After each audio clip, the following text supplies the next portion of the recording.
अगे भी साड़ियाँ सारियां भैनां ने मावां ने मैं तो अगे भी घंटा लगा रहा गल कि 8 तरीक को शेर ते मोहर ला के शेर को कामयाब करो और ਤੁਹਾਡੇ ਜਿਹੜੇ ਮਸائل ਨੇ ਅਸੀਂ ਤੇ ਬੈਠੇ ਆ ਇਨਸ਼ਾਅੱਲਾ ਜਿੰਨੇ ਵੀ ਤੁਹਾਡੇ ਮਸائل ਨੇ ਸਾਰੇ ਹੱਲ ਹੋਣਗੇ ਇਨਸ਼ਾਅੱਲਾ ਇਹ ਬੜੀ ਮਿਹਰਬਾਨੀ ਹੈ ਮੇਰੀਆਂ ਮਾਂ ਭੈਣਾਂ ਦੀ ਕਿ 2 ਘੰਟੇ ਲੋਕ ਇੱਥੇ ਬਹਿ ਕੇ ਇੰਤਜ਼ਾਰ ਕਰ ਰਹੇ ਸਨ ਔਰ ਤੁਹਾਡਾ ਅਸੀਂ ਦੇ ਨਹੀਂ ਦੇ ਸਕਦੇ ਤੁਹਾਡਾ ਸਾਡੇ ਤੇ ਇਹਸਾਨ ਹੈ ਔਰ ਤੁਸੀਂ 8 ਤਰੀਕ ਨੂੰ ਆਪਣੀ ਜ਼ਿੰਮੇਵਾਰੀ ਪੂਰੀ ਕਰਨੀ ਹੈ ਘਰਾਂ ਚੋਂ ਬੀਬੀਆਂ ਨੂੰ ਲਿਜਾ ਕੇ ਪੁਲਾਂ ਤੇ ਖੜ ਕੇ ਸ਼ੇਰ ਤੇ ਮੁਹਰਾਂ ਲਵਾਉਣੀਆਂ ਨੇ ਬਹੁਤ ਸ਼ੇਰ ਤੇ ਥੱਲੇ ਵੀ ਸ਼ੇਰ बिस्मिल्लाहिर्रहमानिर्रहीम मेरिया तमाम भैनां मावां नूं अस्सलाम वालेकुम जी मेरिया बेटियां नूं भी जी तुहाडा ते रिश्ता ही बड़ा अजीम है मावां दियां गोदां ते असीं खेल के पले हैं वड्डे होए हैं ते मावां सांझियां होंदियां ने ते तुहाडा इत्थे बहन दा इंतजार करन दा इकट्ठे होण दा तुसी साड़ियां इज्जतां हो अल्लाह तुहानू कायम दायम रखे साडे सिर दा ताज हो तुसी सारे बस तुहाडे कोल रिक्वेस्ट ये करन आए आ कि इस मुल्क दी तरक्की आस्ते ते इस शहर दी तरक्की आस्ते साडा साथ दिओ अद्धा पाकिस्तान तुसी हो यानी जिन्ने मर्द ने उन्नी ही तादाद पाकिस्तान जोड़दा दी है जिन्ना ये फैसला ये वोट की ताकत ये बाजी जरा इधर तवज्जो जरा थोड़ी सी इधर हेलो बाजी इधर थोड़ी तवज्जो काम खराब जरा 5 मिनट ये जड़ा वोट है ये तुहाडे को इस पाकिस्तान की अमानत है इस अमानत नूं असीं निकल के पाकिस्तान नूं देना है ते पाकिस्तान की तरक्की वास्ते देना है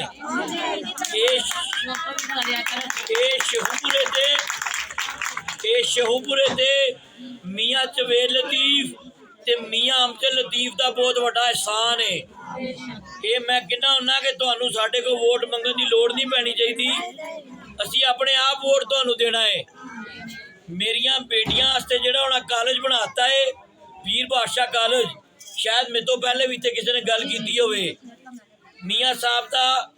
इस शहर ते वही बहुत बड़ा आसान है कि जदों शहर दे कॉलेज दे विच बेटियां दी गुंजाइश नहीं रहिंदी सी पढ़न दी तादाद पूरी हो जाती सी ते असीं अपनियां बेटियां नूं लोड़ नहीं भेज सकते सही असीं अपनी बेटियां नूं बसां ते नहीं भेज सकते सी ते हर साल उस कॉलेज दे विचों 2500 बेटी PA कर रही है ग्रेजुएशन ते 10 सालां 25,000 बेटी उतों पढ़ चुकी है अलहमदुलिल्लाह ते असी ये अपना वोट किसी जाती रिश्तेदारी वास्ते नहीं देना किसी के कहन ते नहीं देना अपनी जात के फायदे वास्ते नहीं देना सिर्फ मुल्क वास्ते देना है इस शहर की तरक्की वास्ते देना है ते ये जिन्ना मेरे ते फर्ज है इस मुल्क वास्ते निकल के ये वोट पाना इन्ना ही मेरिया भैनां मावां ते फर्ज है कि निकल के हर सूरत पाना है वोट ताकि मेरा शहर पिछले 5 साल भी अंधेरियां च धकेल दिता सी लोगों ने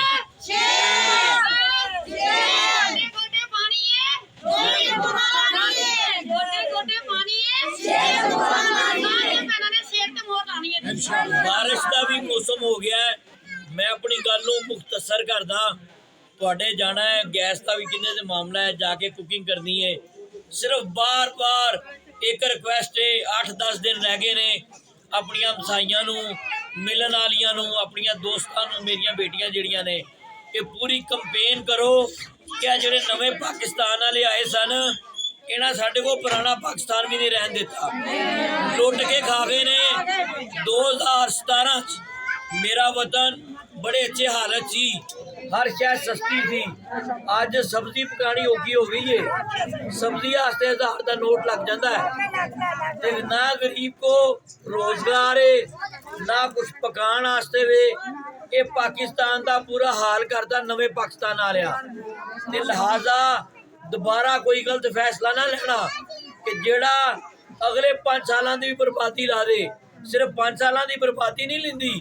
ये मुल्क अगले 10 साल नहीं ठीक होंदा लिहाजा सिर्फ एक इन्नी रिक्वेस्ट है सिर्फ शेर नूं याद रखना ਮੀਆਂ ਜਵੇਲ ਲਤੀਫ ਸਾਹਿਬ ਨੂੰ ਇਹ ਸ਼ਹਿਰ ਤੇ ਮੁਲਕ ਦੀ ਤਰੱਕੀ ਨੂੰ ਵੋਟ ਦੇਣਾ ਜੀ। ਬਹੁਤ ਸ਼ੁਕਰ।